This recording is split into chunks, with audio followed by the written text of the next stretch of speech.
Let's make some refried beans, shall we?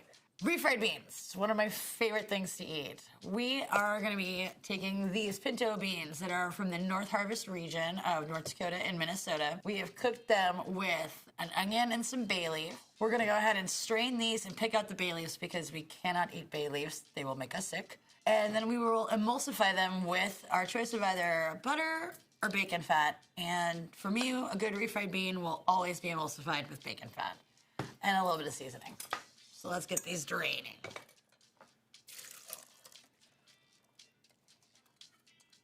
We're gonna go right back into the same pot where they were cooked. So really, we're just gonna get rid of that excess liquid. And fish out the bay leaves. And they were really, really small, so let's see if we can find them all. 2. I think I put 4 in here, but one of them may have broken. Aha. Yahtzee. There we go. So our beans back in our pot. A little bit of that liquid came with, and that's no big deal. And it's nice and starchy, so it will assist in the whole emulsification process. If you're not familiar, to emulsify something is to suspend fat in a liquid where it wouldn't otherwise want to hang out together. And in order to do that, we're going to use a trusty immersion blender. So first we'll hit these with a little bit of seasoning, a pinch of salt, a little pinch of oregano, preferably Mexican oregano. This is, we'll call that a scant half teaspoon, and we're gonna make sure we crush it in our hand to really open up all the essential oils in that dried oregano. Quick shake of cumin. And then lastly, one of my secrets is a seasoning packet that is made by a Latin company. It is a tomato and cilantro-based seasoning. So this is also going to bring a lot of salt to the party, and we'll worry about seasoning it with additional salt once we taste it. Because we can always add more salt, but we can't take it out. You can find it online at Goya, or you can do what I did and have your sisters in California send you some. Get those seasonings evenly distributed, and now we blend. This could take anywhere from 3 to 5 minutes. Once they reach the consistency that you are happy with, feel free to stop then. If ultra smooth is what you're going for, it may take ballpark closer to 5 or 6 minutes, but really once you get to a texture that you find desirable, you're there, we're done. Let's eat some bean burritos.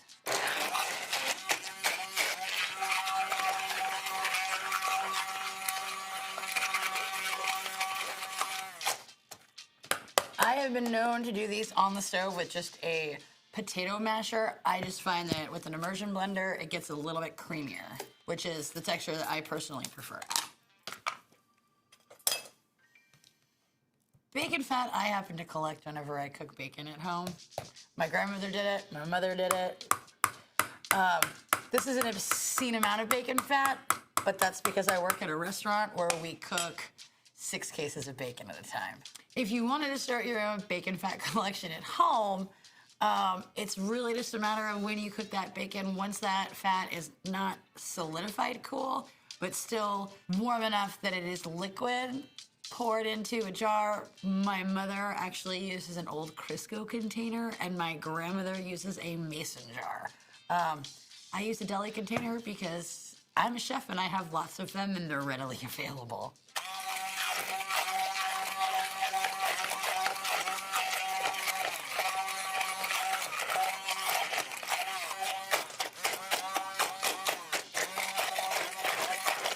When we get to here, we could theoretically leave it kind of chunky like this. Again, I prefer my beans really smooth, so we're gonna be really patient and just keep mixing.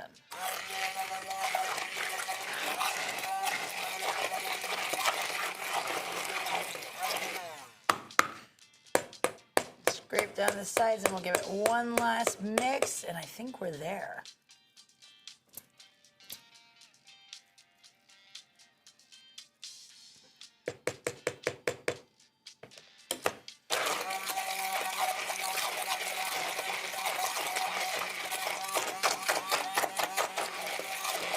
Okay, we are there. We'll just taste these for seasoning. They may need a little more salt. If you wanted to add some heat, Not a bad idea. Maybe throw in a dash or two of your favorite hot sauce. But these right here are kind of my favorite comfort food because I love beans, specifically refried beans. This, interestingly enough, can also be done the same exact method with black beans if you wanted to make refried black beans.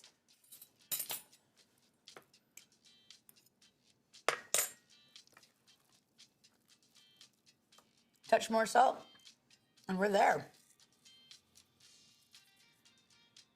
Maybe a little more cumin. And again, this is always to taste.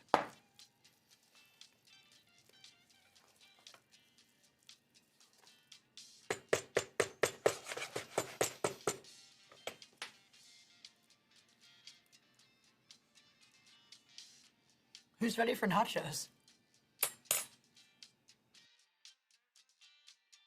Refried beans, delicious in burritos, tasty in nachos, great by themselves. They would also make the best refried beans if you were making 7-layer dip for entertaining purposes. I'm really just happy eating them with a side of rice with whatever tacos or Latin dish I happen to be eating.